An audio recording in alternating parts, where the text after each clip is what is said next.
of the arts. Why do we have money to lease a building, but we don't have money to fund the arts? Thank you very much. Studies show that students who engage in the arts, drawing, writing, music, sculpting, and painting, excel in other areas like math and science. Excellence in education involves a holistic approach. Cut off the arts and you cut off the benefits of math and science. Education is more than learned facts. It is the application of critical thinking to those facts to formulate new ideas and solutions for the future. Where does the ability to think critically, freely, and creatively come from? From classes like art and library and music. Would we be able to fully grasp the realities of the Civil War without writers like Walt Whitman and photographers like Matthew Brady? Would we understand the Depression, how the Depression affected everyday people without musicians like Woody Guthrie and the thousands of painters who depicted the era in which our ancestors lived? Without artists to humanize history, we only have the facts. Facts are wonderful things, but translating them into stories that touch the heart is what makes us understand. Beyond these benefits for all, people, arts programs lead creative children to creative fields as adults. We are not all born to be engineers, teachers, accountants, and doctors. Some of us were born to write, draw, paint, and sculpt the experiences of our generations. You may believe that it's only an art class, but for children like my son Aaron, who has ADHD, these classes are a lifeline. His art and music classes allow his natural creative ideas to flow and take flight. He isn't allowed to do this during his regular classes. Where do these cuts take place?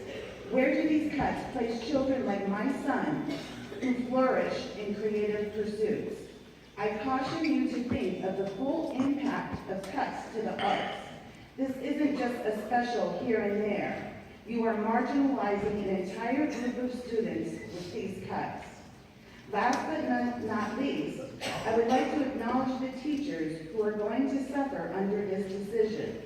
Art, music, library, and the shop teachers are often the last when it comes to supplies and funding. It's time to stop acting like art and music and shop classes are an afterthought. They are vital components of an education. An education this board is charged with making sure every child in this district gets. Basically, wrap up. Beyond the most detrimental effects of the proposed cuts to our children's education, several questions remain. What will our children do during the periods of art, home ec, etc.? What will teachers who use these periods as prep time do? Will they be staying even longer after school? Will they be coming in earlier? How many more cuts and to what programs can we expect in the coming years? When we have a perfect storm of issues that supposedly necessitates this move, what perfect storm needs to happen in order to restore these programs and further improve our district for the students and teachers? What avenues and revenues are being explored to add money to the school coffers?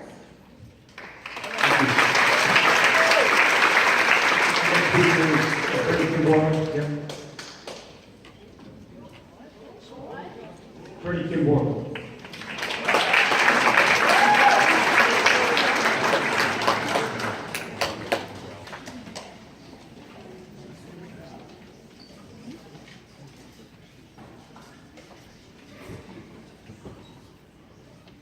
Education is not what you know.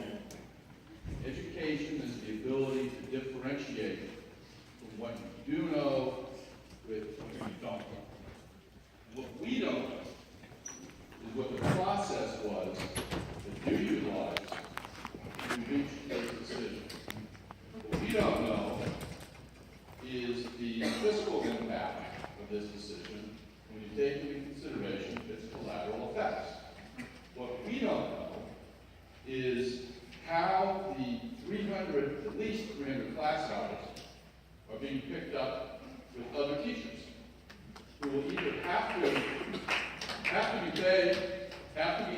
staff, or will in some form or fashion require you to admit that you have underutilized teachers in other departments and have had for years. What we don't know, and this I think is the most important, because you're the stewards of this community in terms of education. What we don't know is the impact this kind of decision will have on people choosing to live in the Wilkes-Barre Area School District. Because this is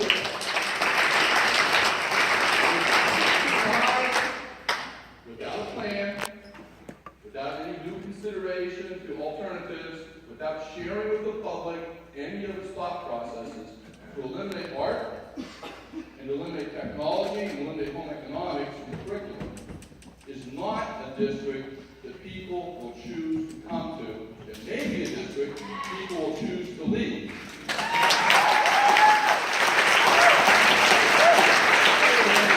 The mechanism by which you hope to balance your budget by reducing student headcounts is a real bad idea. But what you don't know is what the ability is for us to maintain the present teaching models by not going with a bricks and mortar solution. Dr. Sheilawitz's plan, on the face of it, clearly establishes that it is going to be less expensive to the taxpayers of this district to run 3 high school models without doing the things you're proposing. Now, we're not in a position to put on the table all of the specifics, but we have not been challenged on that point. You have chosen to ignore that point. And my position is, so long as we make sense, and so long as we have evidence, and so long as it is correct in every way for your challenges, it will save us money, it will be educationally preferable, and it will allow us to save these programs right now. So I think that's the duty of this board, is to do 2 things. Be a little more open with the entire public you've been elected to serve.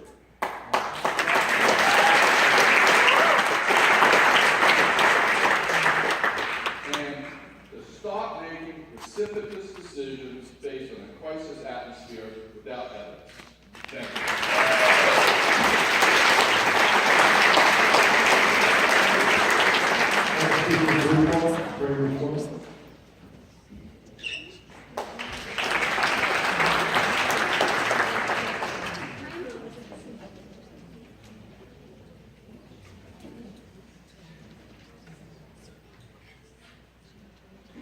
I had planned on speaking on something else tonight, but it was always with this board. Just as soon as you think you have things relatively under control and you think you are chartering a course, you throw a monkey wrench into everything.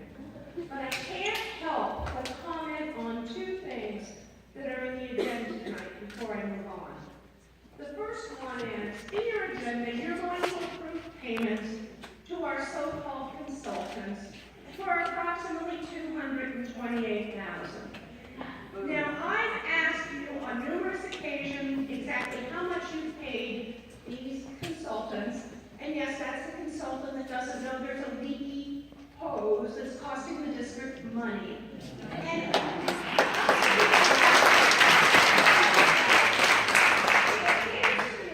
that you have paid what I would call the so-called consultants who you did not bid out, who did not vet, between $1.8 and $2 million. And that's a lot of money. Because I know the last time I asked you were about 1.6. Now, I never can get a straight answer from you, but I bet that's about right. Also, in this little package,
off.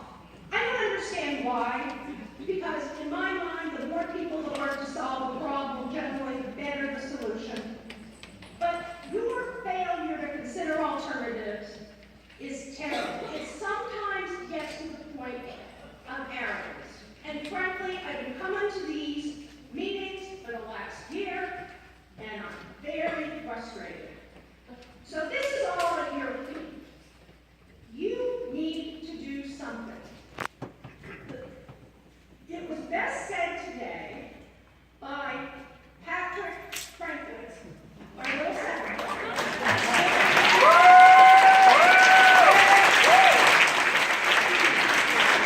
Who said you need to consider fixing the buildings you have. Stop spending money like water on these consultants who, when you're asked a question about busing after a year, you don't even have the answer. And you have to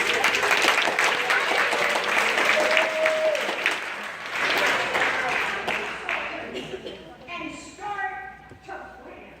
I implore you. Otherwise, the sign of the Lord is on you.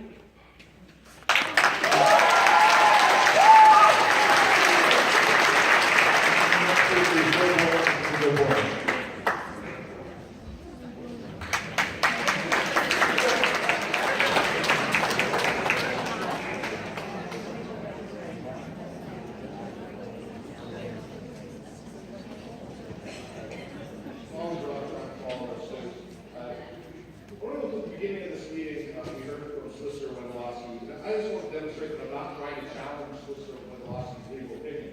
But I think all the board should know, and everyone in this room should know, that solicitor's advice to the board is not final. You all have the ability to speak tonight.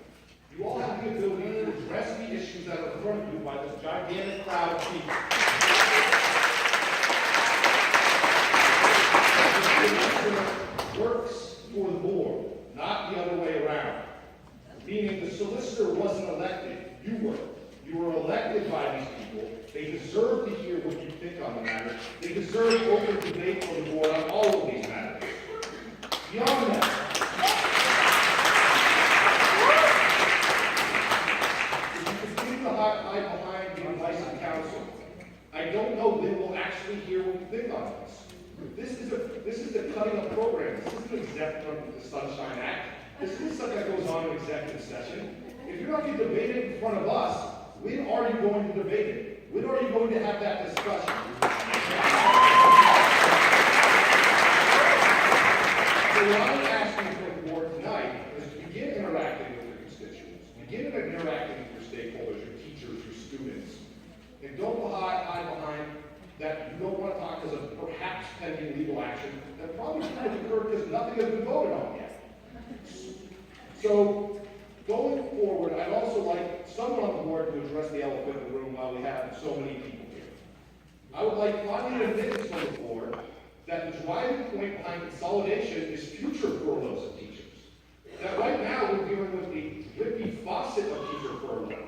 But once the new school is constructed, we will see even larger cuts in our teaching force. Even more teachers who these students love will not be teaching them. I would like someone to admit that because we all know it's the truth and the people have they deserve to hear it straight from the board.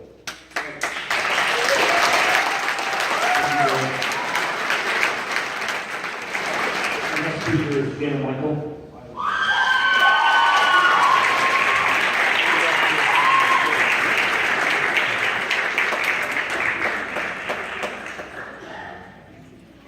Hi, my name is Karen Michael. I'm currently a family consumer science teacher at Common High School. But today I'm here to speak to the students of the Wilkes Area School District. I'm here to be a voice for the students that might not even realize that they need a voice. First, I feel the need to explain just what family and consumer science is. This is not home economics anymore. The educational program addresses 4 key areas that are outlined in the Pennsylvania Department of Education's academic standards. They are financial resource management, balancing family, work, and community responsibilities, food, science, and nutrition, and child development. I tell my students on the first day of class that this class is about life. This is not a cooking class. Yes, we cook, but there's so much more. If you'd like to explore the culinary arts as a career, then I tell them I think they should consider going to the Career Technical Center. This class is where students with special needs fulfill their transition goals that are mandated in their IEPs. FCS is where students learn tolerance and social skills needed for everyday life. It is where students learn how to cook a meal that does not come out of a box or out of the freezer. We recycle, we volunteer. We come together to cook and eat Thanksgiving dinner every year. Some of these students don't eat Thanksgiving dinner with their families, but my hope is that by exposing them to what it is meant to be a family, they can break that cycle and share a special holiday with their own family someday. We recently conducted a geranium sale to benefit the Victims Research Center. In a few days, we will participate in the United Way's annual Day of Caring, where we will clean up and preserve the riverfront parks so that they can be enjoyed by everyone in our community. The students take home an electronic baby so they can feel the pressures of being a teenage parent while learning how to care for a baby at the same time. The students that will suffer most from this elimination of these programs are the students with special needs. Each special education student is required to spend a percentage of their day in a regular education classroom with non-disabled peers. The programs that are being considered for elimination are the classes that a large percentage of these students spend that percentage of their day. The reading and writing intense electives offered by other departments present challenges to high school students who read and write on second and third grade levels. This is when these students become frustrated and feel inferior to their regular education counterparts. These students should be allowed to feel safe and secure in their school environment and show that they can excel in different areas using their multiple intelligences.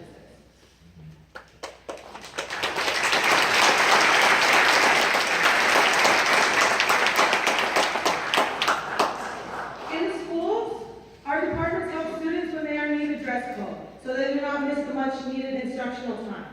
We wash students' clothing when they spill milk or fall in a puddle, so they don't have to sit uncomfortably in that clothing all day because there's no one home to leave work or can't leave work to bring the clothes. Our schools have adopted healthy school initiatives, yet we are eliminating programs where nutrition is taught.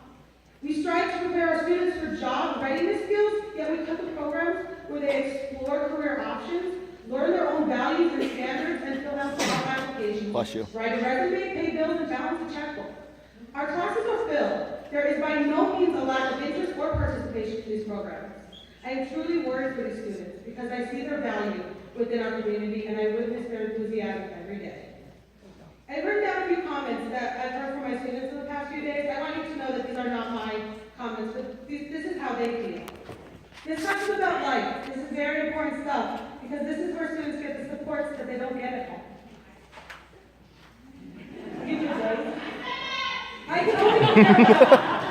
They only care about the smart kids. Where else are we going to learn all the stuff we learned in here? Like how to write a resume or about bank accounts. Multiple students have said, but wait, I already scheduled your class for next year. What am I going to do now? I even have students that said, I scheduled art and SDS for next year already. What am I going to take study halls? If I don't have your class, I will probably fail. No, not the art teacher. She's my favorite teacher. This is the class where we learn most about life. They can't take this class away. You know how many kids I've seen grow from this class? We learn communication skills. We help each other out. This is the class that taught me I don't want to have children. In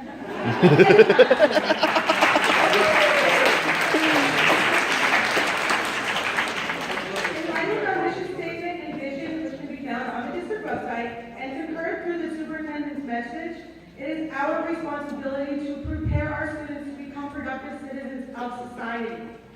According to the State Department of Education, more than 2/3 of our students are economically disadvantaged. Our students deserve every opportunity and resource possible to achieve success despite the adversities and challenges they face in their daily lives. Family and consumer science, as well as the arts, are valuable programs that give our students the tools they need for success. I beg you, please do opportunity.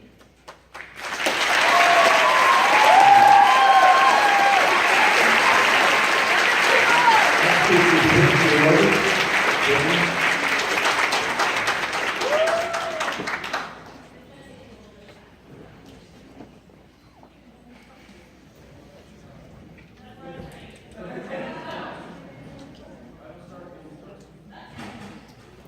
First, I'd like to say hello to Steve Thomas and Dina Varela, who actually came to my house to ask for support and said that he actually cared, but he said he wouldn't be here right now. I would like to say that have any of you been a part of any of these programs that you've been cutting? If so, shame on you. I'm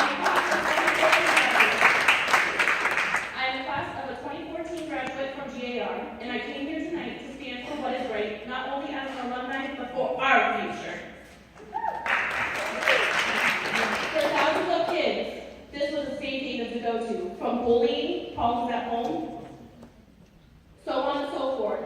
And what to take them away? Why do colleges and universities still have these courses like music, art, and consumer science if high schools don't even support it? There are rumors about cutting music programs around the area next. I cannot stomach it. When words fail, music speaks. When you cut our funds, the band, we were working with one bus with over 40 kids with instruments and drums to support the people.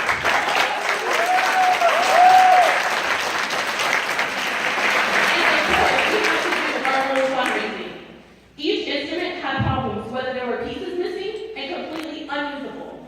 These students bought their own reeds, supplies, and even instruments.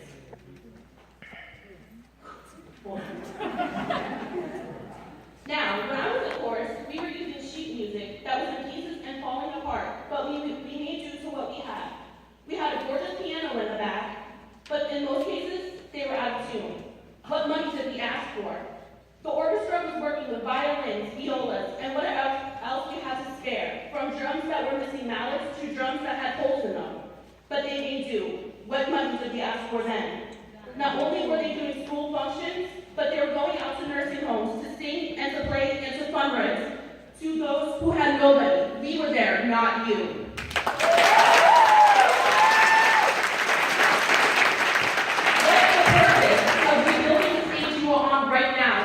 No programs to use it. When involved in these programs, the relationships that students have are not only friends but family, everyone can say. They came together when they feel as if no one cared. Some of these people in this room today are just one example of that. You take that away from students and that doesn't even matter anymore.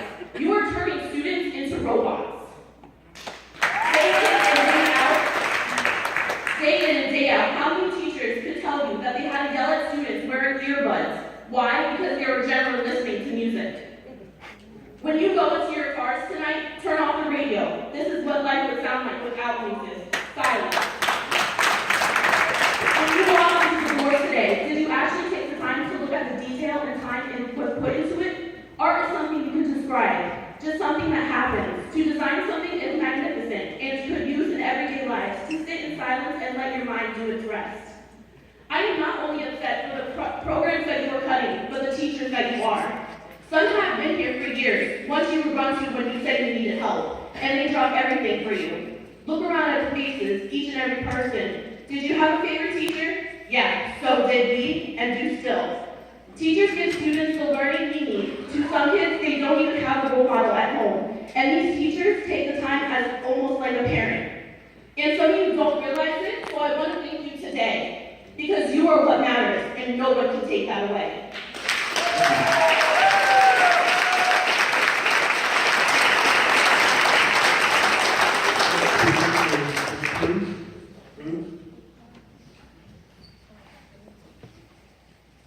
Hi, my name is Cleas Cruz, and I'm a mother of two kids, one in 3rd grade and one in 10th.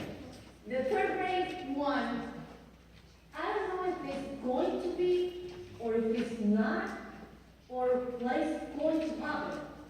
You sent me applications for STEAM for him. I already filled it out and sent it, but what is going to happen?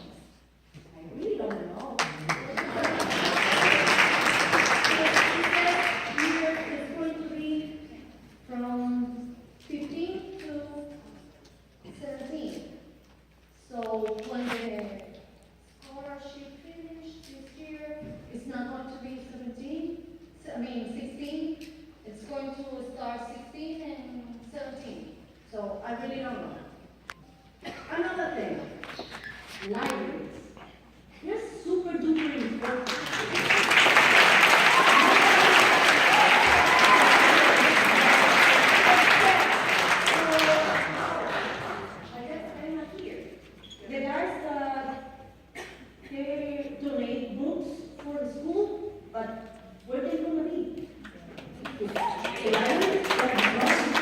And we encourage kids to read. I don't have a library in home, but we have a library in Wilkesburg, a few, I guess, but the one that they really have access to is in school. What they gonna do?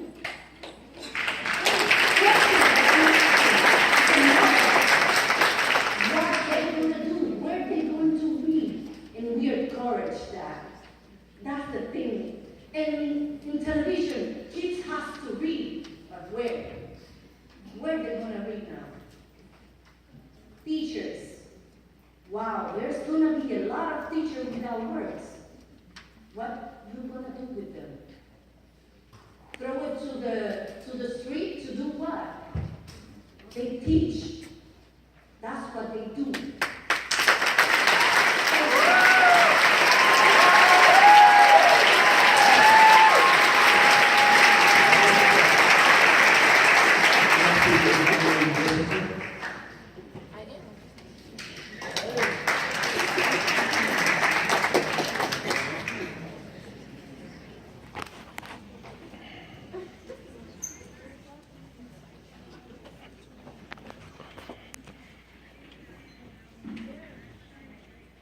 I'm a senior at Coughlin High School who has willingly taken art since I've gotten the choice to choose my own classes. This year, I've got the opportunity to have my own artwork in the Fine Arts Fiesta.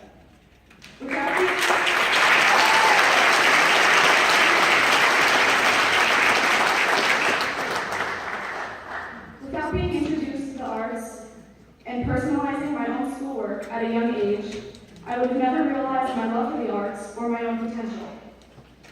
And without the teachers I've had that made me the strong-willed person I am today, I wouldn't be standing here defending their classes and would probably never have entered anything in the Fiesta, along with many of the other talented students of this district. I am appalled and disappointed that such a lively, healthy, artistic event, which generates a decent amount of revenue, I'm sure, is followed up by this meeting today. Luckily for me, I've had an army of friends and family members that have supported me in many ways. This area is already very impoverished, and many children don't have what I am grateful to have. Many children like myself, especially those less resourceful than me, need their elective classes for their mental health and well-being. This year, half of Coughlin was closed due to negligence of our building, making art class having to be held in a hallway, along with many other classes. The district has since started to make plans to address that, and while I understand that the finances for the buildings and the finances for the salaries don't come from the same exact places,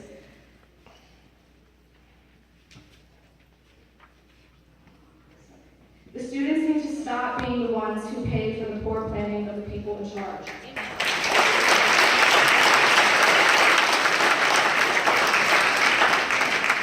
There needs to be a better effort to find a solution to this problem. We shouldn't condemn our students to see the arts as a spectator sport, with their only exposure to it be when people from out of town come to Wilkes-Barre.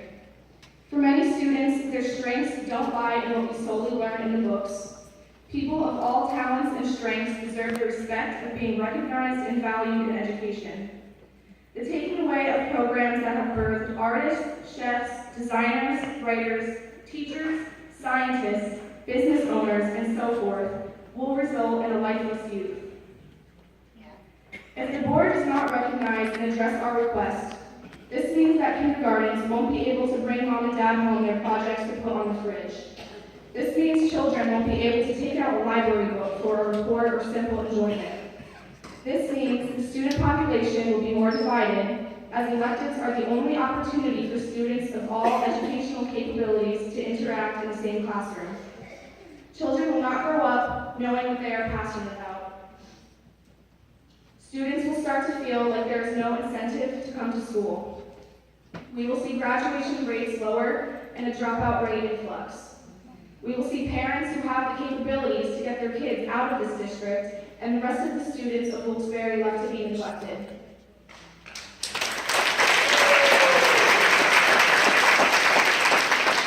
We will see the quality of teachers go down as students show a lack of interest. We will see less and less to barely any students going on to pursue artistic careers, which is a huge disappointment for those children who might only be successful in fields first learned through these programs. All in all, our students will not leave school as well-rounded individuals, confident and excited for their futures, but they will leave with a disadvantage of not being exposed to the classes that promote self-expression and basic life skills. Their education would have been centered around completing tedious work in areas they aren't all interested and capable of, and standardized test prep work that they do not care about and produce nothing significantly positive. And you wrap up that time. The classes these teachers are certified in are far more important than a stepping stone to higher paying administrative positions. I hope the board will recognize our request to find a better solution to this problem. Education should be expanding, not withering away. A decision to cut these programs is a decision of blatant disregard and contempt for your students. Please grant current and future students